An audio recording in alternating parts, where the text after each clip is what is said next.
जी, बिस्मिल्लाहिर्रहमानिर्रहीम। आज की हमारी जो मैथमेटिक्स की क्वांटिटेटिव रीजनिंग की सीरीज़ नंबर कुछ है, ये हमारी सेकंड वीडियो है।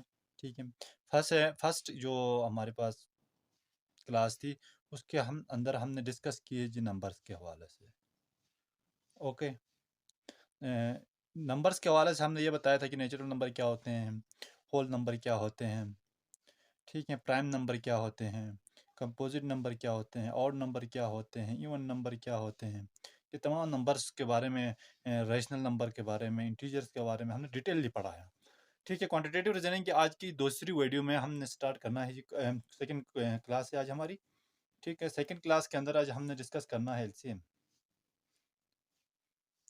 बज़ाहिर ये बहुत ही आसान सा लगता है एलसीएम, लेकिन जिनका जो बैकग्राउंड जो मैथमेटिक्स से नहीं है, जो आर्ट्स के स्टूडेंट हैं, जो बायोलॉजी के स्टूडेंट्स हैं, ठीक है, इनके लिए ये छोटी छोटी क्वेश्चन जो है वो एलसीएम के वो पेपर में एमसीक्यूज पूछे जाते हैं, तो यहाँ पर मिस्टेक करके आते हैं बच्चे।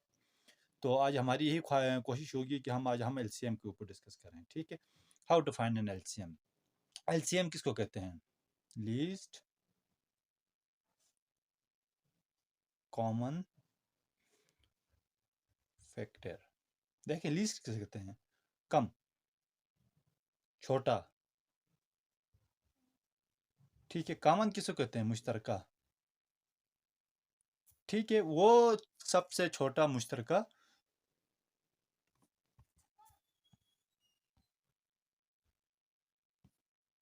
ठीक है, सबसे जो छोटा जो मुश्तरका जो दोनों नंबर के हों या तीनों नंबर के हों, उस फैक्टर को कहते हैं एलसीएम। जैसे देखें, जैसे यहाँ पर एक है 1/2 प्लस 1/4 माइनस 1/6। अब यहाँ पर 2 है, 4 और 6 हैं। ये तीन नंबर्स हैं, फैक्टर्स हैं। जैसे ये फैक्टर हमने कहा था ना, एक वन फैक्टर, ये सेकेंड हो गया और ये थर्ड फैक्टर हो गया। अब हमने यहाँ से क्या ढूंढना है? लीस्ट ढूंढना है इन तीनों में से, 2 4 6 से कॉमन, और इन तीनों पे मुश्तरका भी होना चाहिए ताकि वो एक दूसरे के बाद में देखें। एक तो तरीका ये है कि आपका सबसे एलसीएम निकालने का 2 4 एंड 6। ओके, यहाँ से आप इस तरीके के जरिए आप निकाल सकते हैं। टू जो आपसे छोटे से करें, 2 1 जा 2, 2 2 जा 4, 2 3 जा 6, 2 फिर 2 से करें, 2 1 जा 2, 2 1 जा 2। ये तब तक करते जाना है जब तक नीचे 1 ना आ जाए। ठीक है, फिर 3 से करेंगे, 1 इजिट से ऐसे आया, ये भी ऐसे नीचे आया। अब 3 1 जा 3। अब देखें यहाँ पर 1 आता है, तो अब ये जो नंबर्स यहाँ पर आते हैं इनसे मल्टीप्लाई करना है इनको। ठीक है, 2 ज़रबे 2 ज़रबे 3। अब क्या आता है? 2 दूने 4, 4 तिये 12। अब बताएं, यहाँ पर देखें 12 जो है, ये जो 12 है ना, ये है लीस्ट कॉमन इन तीनों का। 2 4 6 का सबसे छोटा मुश्तरका नंबर है जो इन तीनों से तकसीम होता है या ज़रूर होता है। ठीक है, अब यहाँ पर हम इन कैल्शियम हम क्या लेंगे? हम 12 लेते हैं जी। आप इस तरीके से हल करें। ठीक है, फिर इनको मल्टीप्लाई करें एक दूसरे से इनको, और जो आंसर आता है उसको आपने एलसीएम पे लेकर आना है नीचे। अब यहाँ पर देखें, बहुत सारे इस तरह गलती करते हैं, 2 के ऊपर जो है उसी को 1 प्लस 1 प्लस माइनस 1 लिखते हैं। ठीक है, ऐसे नहीं होता है। सबसे पहले हमने इसके साथ छेड़ना है, 2 के साथ। देखें, अब सबसे पहले 2 कितना था? 12 होता है, ये आपने देखना है। ठीक है, 2 6 जा 12 होता है कि नहीं है? 2 6 जा 12 होता है। ठीक है, फिर ये जो 6 यहाँ पर जो जिस चीज़ से आपका लीस्ट कॉमन के साथ मल्टीप्लाई होकर जो आता है ना, ये 6, ये से इसको फिर इस ऊपर के साथ मल्टीप्लाई करना होता है, इसके साथ मल्टीप्लाई करना होता है। 6 1 जा 6। अब यहाँ पर उन दोनों को मल्टीप्लाई करके जो आता है उसको यहाँ पर लिखना है। यहाँ पर प्लस है तो हम प्लस लेकर आएंगे। अब इस 4 को किसके साथ मल्टीप्लाई करेंगे तो 12 आता है। 4 कितना जा? 3 जा 12 आता है। ठीक है, अब 3 को फिर इस ऊपर 1 के साथ मल्टीप्लाई करेंगे तो 3 1 जा, यहाँ पर 3 आ जाएगा। अब यहाँ पर माइनस है, यहाँ पर प्लस था तो हमने यहाँ पर भी प्लस लिख दिया। अब यहाँ पर माइनस है तो यहाँ पर भी माइनस आएगा। ये बहुत छोटी छोटी चीज़ें हैं प्लस माइनस के। ठीक है, इनको आपने सोच समझ के आपने हल करना है, वरना फिर बाद में गलत आंसर आ जाता है। अब बताएं 6 कितना जा 12 होता है? 6 2 जा 12 होता है। अब ये 2 इसके साथ मल्टीप्लाई होगा, 2 1 जा 2 आता है। देखें, अब 6 प्लस 3 9 माइनस ये वाला 2 अवान 12। 9 से 2 निकालें 7 आता है, और नीचे क्या है? 12 है। ये आंसर आ गया। बस इतनी सी बात है। अगर इनको आप तकसीम करना चाहो तो ऊपर वाले को अंदर रखें, बाहर वाले को, इसको नीचे वाले को बाहर लिखें, पॉइंट लगाएं, 0 बढ़ाएं, 12 5 जा 60, 10 आ गया, फिर पॉइंट 0 बढ़ाओ। इसी तरह जो नंबर आता है या पॉइंट में लिख लें, ठीक है, ये भी आंसर हो सकता है, ये भी ठीक है। तो देखें एलसीएम इसी तरह निकाला जाता है, बहुत ही आसान है, ज़्यादा मुश्किल नहीं है। एलसीएम के लिए आपने ये याद रखना है कि ये जो नंबर्स हमारे पास दिए गए हैं 1/2 + 1/4 - 1/6, इन तीनों का जो नीचे वाला है ऊपर के साथ नहीं छेड़ना है, ठीक है। 2, 4 और 6 इनका इसी तरह एलसीएम निकालना है, ठीक है। फिर इनको जो खत्म होने तक ये करना है, फिर जो आए इनको मल्टीप्लाई करना होता है, ठीक है। जैसे 2 2 जा 4 4 3 जा 12 हमारे पास लीस्ट कॉमन फैक्टर आया है ये, ठीक है। तो हमने 12 यहाँ पर लिख दिया। अब यहाँ पर 12 को यहाँ पर ऊपर 1 नहीं लिखना, बल्कि 2 कितना जा 12 होता है, 6 जा 12 होता है। फिर ये जिससे मल्टीप्लाई होकर ये लीस्ट कॉमन फैक्टर आता है, इसको ऊपर वाले से मल्टीप्लाई करके जो आंसर आए वो यहाँ पर लिखना है, ठीक है। जैसे 6 1 जा 6 हो गया, 4 3 जा 12 होता था, फिर ये 3 ऊपर से मल्टीप्लाई हो जाएगा, तो 3 1 जा 3 हो गया। फिर माइनस हो गया, 6 2 जा 12 होता है, तो 2 1 जा 2 होता है, ठीक है। 9 - 2 12, फिर -9 से 2 निकालें 7/12, ये आंसर आ गया हमारे पास, ठीक है। एलसीएम आपने बिल्कुल इसी तरह निकालने हैं। इस तरह के जो है वो क्वेश्चन जरूर आते हैं, ठीक है, आपने ये हल करने हैं।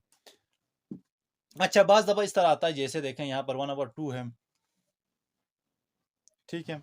मैं ऊपर वाला क्वेश्चन ही रिपीट कर रहा हूँ, प्लस 1/4 है, यहाँ पर मल्टीप्लाई आता है या डिवाइड आता है 1/6। इस तरह के क्वेश्चन को कैसे हल करना है? सबसे पहले 1/2 प्लस 1/4, इस ये है डिवाइड है, इसको मल्टीप्लाई पे करें, 6 ऊपर आएगा 1 नीचे आएगा, ये उल्टा हो जाएगा, ठीक है। एक दूसरे क्या होगा, ये उल्टा हो जाएगा, ठीक है। यहाँ पर 6 नीचे था, यहाँ अगर तकसीम को ज़र्ब में चेंज करने पर 6 ऊपर गया 1 नीचे आया, ठीक है। अब एलसीएम निकालने के लिए मल्टीप्लाई और डिवाइड में तो हमने नहीं रखना है, ठीक है। 1/2 प्लस ये एक दूसरे के साथ मल्टीप्लाई होंगे, 6 1 जा 6, 4 1 जा 4। अब ये प्लस और माइनस पे लेकर आना है आपने एलसीएम के लिए, ठीक है। फिर यहाँ से नीचे वाले का हमने एलसीएम निकालना है 2 और 4 का। इसी तरह जो इधर यहाँ पर किए इसी तरह करें, 2 1 जा 2, 2 2 जा 4, ठीक है। 1 आ गया, 2 1 जा 2, अब ये 2 2 मल्टीप्लाई करें, क्या आया 4। इसका मतलब हमारे पास एलसीएम क्या आया नीचे 4। 2 कितना जा 4 होता था, 2 2 जा 4 होता है, तो 2 1 जा 2 प्लस 4 कितना जा 4 होता है, 4 1 जा 4 होता है, 1 6 जा 6, तो 6 प्लस 2 8/4, 4 1 4 4 2 जा 8। इसका आंसर हमारे पास क्या आया 2 आई। इस तरह हल करना है, ठीक है। ये थे हमारे पास एलसीएम के। अच्छा, इसके बाद एक से जो हमने एलसीएम का जो क्वेश्चन है वो किया सेकंड क्लास के अंदर ना, तो ये भी सेकंड क्लास की एक सीरीज है, साथ में है। तो इसके अंदर हम वैल्यू फाइंड करना सीखेंगे, ये फाइंड वैल्यू, ये क्वेश्चन भी यहाँ पूछे जाते हैं ना, फाइंड द वैल्यू। इसमें आपसे पूछा जाता है एक्स की वैल्यू फाइंड करें, या वाई की करें, या ए की करें, या बी की करें, या सी की करें, या पी की करें, किसकी भी करें, आपको इससे इशू नहीं है। सिर्फ आपने क्या करना है, फाइंड द वैल्यू निकालना है ना। ये एमसीक्यूज में आ जाते हैं, बहुत ही शार्ट होते हैं, ठीक है। अगर आपको आए तो 5 सेकेंड में आप हल कर सकते हो, ठीक है। जैसे मैं यहाँ पर एक्स की वैल्यू के बारे में बताऊंगा, x - 5 is equal to 5 - x है। यहाँ से हमने x की वैल्यू फाइंड करनी है, ठीक है। देखें ये जो x है और ये x है, ये सेम है, और 5 और या यहाँ पर 1 2 3 4 जो भी नंबर आए, ठीक है, यहाँ पर सेम है। तो ये जो x और ये x है, एक साइड पे रखेंगे, बाकी नंबर्स को एक साइड पे रखेंगे। देखें यहाँ पर ये x है, अब इस x को इक्वल टू से हमने इस साइड में लेकर आना है, ठीक है। तो यहाँ पर -x है, तो इस साइड में आकर क्या होगा, +x होगा, ठीक है। ये 5 ऐसे आ गया। अब ये -5 इज इक्वल टू इस साइड में आएगा तो +5 होगा, ठीक है जी। x प्लस x क्या होता है, 2x होता है। बहुत सारे स्टूडेंट इसमें क्या करते हैं, x plus x is equal to x square करते हैं, ये गलत है, ठीक है।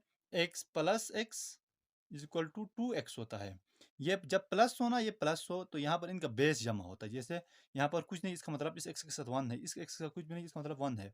1 + 1 2, और x जमा x, जो x को एक दफा लिखा जाता है 2x लिखा जाता है।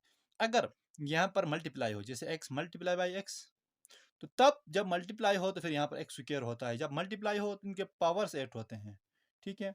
जब प्लस और माइनस हो तो इनके जो बेस है ना, ये प्लस माइनस होता है, ठीक है। ये चीज़ें याद रखना है आपने, ठीक है, ये इंपॉर्टेंट है, ये याद रखना। ये गलत है, ये गलत है, ये बिल्कुल गलत है। इसी तरह यहाँ पर x और x से प्लस है, तो यहाँ पर हमारा बेस जमा होगा, 2x होगा, और 5 + 5 क्या होगा, 10 हो गया, ठीक है। अब जो x तो हमें सिर्फ x की वैल्यू चाहिए ना। देखें यहाँ पर हमें फाइंड वैल्यू ऑफ x कहा, मतलब तो हमें 2x की नहीं कहा बल्कि सिर्फ x की कहा है। तो यहाँ पर हमें x चाहिए बल्कि 2 नहीं चाहिए। देखें यहाँ पर 2 और x कोई लामन नहीं है ना बीच में, तो इसका मतलब ये एक दोनों के साथ क्या हो रहे हैं, मल्टीप्लाई हो रहे हैं। ओके, जब कोई साइन ना होना, जैसे यहाँ पर 2 और x है, दरमियान है ना प्लस है ना माइनस है ना मल्टीप्लाई है ना डिवाइड है, यहाँ पर अगर या कोई भी अगर साइन ना हो तो इसका मतलब ये एक दूसरे के साथ मल्टीप्लाई हो रहे हैं। और इज इक्वल टू से इस साइड में आएगा तो क्या होगा, डिवाइड होगा इसके साथ। देखें इसका एक रूल है, अगर इज इक्वल टू के इस साइड में प्लस हो तो इज इक्वल टू से इस साइड में आके क्या होगा, माइनस होगा। अगर इज इक्वल टू से इस साइड में अगर कोई माइनस हो रहा है, जैसे यहाँ पर ना ये माइनस हो रहा था, तो इस साइड में आकर इधर क्या हो गया, प्लस होगा ना, तो ये प्लस होता है। इज इक्वल टू से इस साइड में अगर ये डिवाइड हो रहा होता है तो ये इज इक्वल टू से इस साइड में आकर मल्टीप्लाई होगा। अगर इज इक्वल टू से इस साइड में मल्टीप्लाई हो रहा था तो इस साइड में आकर क्या होगा, डिवाइड होगा। ये रूल है, याद आपने याद रखना है। जैसे यहाँ पर 2 और x एक दूसरे के साथ क्या हो रहे थे, मल्टीप्लाई हो रहे थे, तो यहाँ आकर क्या होगा, डिवाइड होगा। तो यहाँ आकर क्या होगा, डिवाइड होगा। 5 1 5, 5 2 10, तो x की वैल्यू हमारे पास क्या आ गई, 2 आ गई। ठीक है, ये याद रखना, ये चीज़ याद रखना एक, ये बहुत इंपॉर्टेंट है, कॉपी पे नोट करें अपनी। और साथ में दूसरे ये वाला, ठीक है, ऐड कैसे होता है, बेस कब ऐड होता है और पावर कब ऐड होता है। प्लस माइनस हो तो बेस ऐड होता है, मल्टीप्लाई या डिवाइड हो तो आपके पावर ऐड होते हैं। ठीक है, मल्टीप्लाई में आपके क्या होते हैं, इसके पावर ऐड होते हैं, ये याद रखना है। इस तरह के क्वेश्चन आते हैं। मैं इधर ना कुछ भी आ सकता है, जैसे यहाँ पर x माइनस 5 है, यहाँ पर आपको c minus 5 is equal to 5 minus C आ सकता है, और कहेंगे कि find the value of c। Tension ही नहीं है ना हमारे पास, तो x की जगह में हमने c लगाना है, यहाँ पर c हुआ, ये माइनस सी था, इस साइड में अगर प्लस सी होगा। ठीक है, यहाँ पर 5 था, ये माइनस 5, इस साइड में प्लस 5 होगा। c प्लस सी 2c, फिर से ये वाला। ठीक है, is equal to 5 plus 5 10 c। अब c 2 के साथ यहाँ पर मल्टीप्लाई हो रहा था तो यहाँ का डिवाइड होगा। 2 1 2 2 5 10, c इज इक्वल टू फिर 5, सॉरी 2, इधर क्या था, सॉरी यहाँ पर तो 2 था ना, मैं 5 लेकर आया हूँ, आप लोग सॉरी 2 1 2 2 5 10, सॉरी यहाँ पर मिस्टेक है। ठीक है, 5 आंसर आ गया। अब यहाँ पर भी 2 1 2 2 5 10, देखें होगा सिंपल, इतनी सी बात है। एक ये याद रखना आपने, ये बहुत इंपॉर्टेंट, और दूसरी ये बात याद रखनी है। ठीक है, और इंशाल्लाह नेक्स्ट क्वेश्चन में हम मिलते हैं।